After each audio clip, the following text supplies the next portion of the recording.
Web serials இனி டிவிக்கு முன்பே சன் நெக்ஸ்ட் ஆப்ல ஜாலியா எல்லாருக்கும் முன்னாடியே பாருங்க. இப்பவே சன் நெக்ஸ்ட் ஆப்பை டவுன்லோட் பண்ணி சப்ஸ்கிரைப் பண்ணுங்க.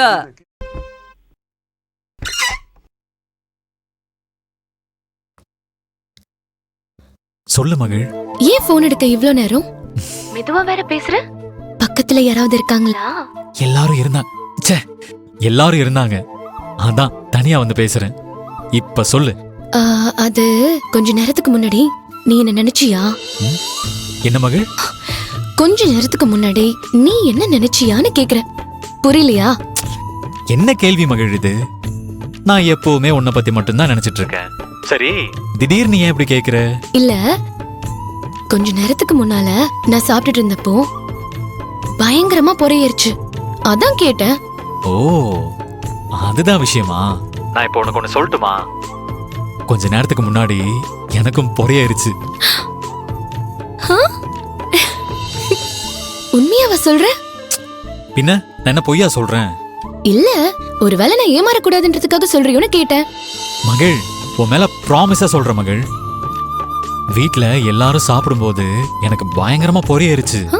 நான் பக்கத்துல இருக்கும்போது வேற யாரும் உன்னை நினைக்கிறாங்கன்னு எங்க அம்மா கேட்க ஆரம்பிச்சிட்டாங்க. அவங்க மட்டும் தான் கேட்டாங்களா? இல்ல அந்த ஸ்வேதாவும் கேட்டாளா?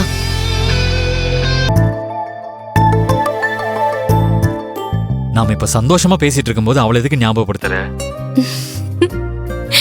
சரி, நீ சொல்ல வந்ததை சொல்லு மகள். ஆதி, நம்ம ரெண்டு பேருக்கும் எவ்வளவு ஒத்துமை பாத்தியா? அதனாலதான் நமக்கு ஒரே நேரத்துல பொறையேறி இருக்கு. எங்க பாட்டி சொன்னது சரியா போச்சு. பாட்டியா? பாட்டி என்ன சொன்னாங்க? யாரோ உன்ன டீப்பா நினைச்சிருக்காங்கன்னு சொன்னாங்க. அதே மாதிரி நீ என்ன நினைச்சிருக்க? அதே சமயத்துல நானும் உன்னை நினைச்சிருக்கேன்.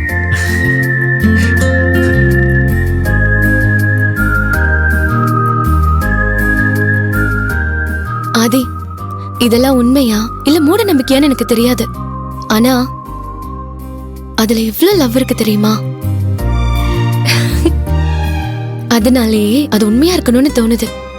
மகள், நான் ஒரு டாக்டரா இருந்தாலும் இதெல்லாம் உண்மை இல்லைன்னு என்னால சொல்ல முடியல.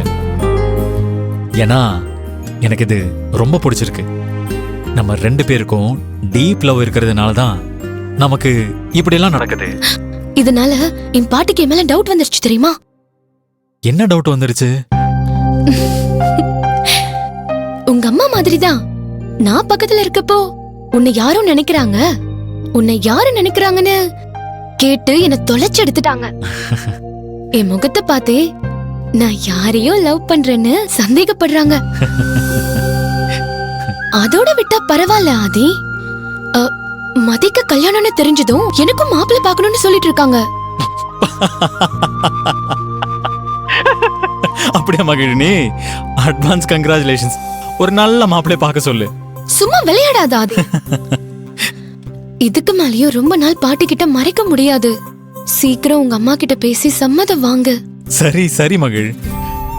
ஆனா இப்படியே கொஞ்ச நாளைக்கு ரொமான்ஸ கன்டினியூ பண்ணா எவ்வளவு நல்லா இருக்கும். ஏன் என்ன கல்யாணம் பண்ணிக்கிட்டா இதே மாதிரி ரொமான்ஸ கண்டினியூ பண்ண முடியாதா? ஏய், நான் அப்படியெல்லாம் சொல்லல. இருந்தாலும் கல்யாணத்துக்கு முன்னால இப்படி திருடுதனமா பேசிக்கிறதும் ஒருத்தர் பாத்துக்கிறதும் எவ்வளவு த்ரில்லான ஸ்வீட்டான மெமரிஸ் தெரியுமா? நீ சொல்றதெல்லாம் கூட உண்மைதான்டா. இருந்தாலும் எந்த பிரச்சனையும் வராம நம்ம ஒண்ணு சேரணும்னா சீக்கிரமா கல்யாணம் பண்ணிதான் ஆகணும்.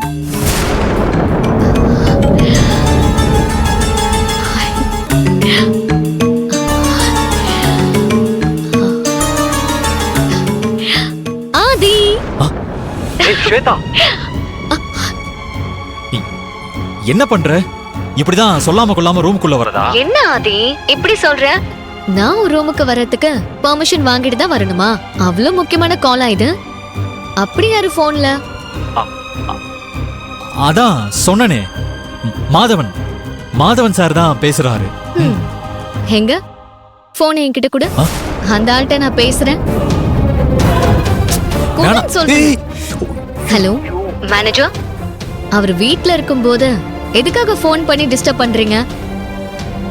உங்களால அவர் பாதி சாப்பாட்லயே எழுந்து வந்து பேசிட்டு இருக்காரு தெரியுமா?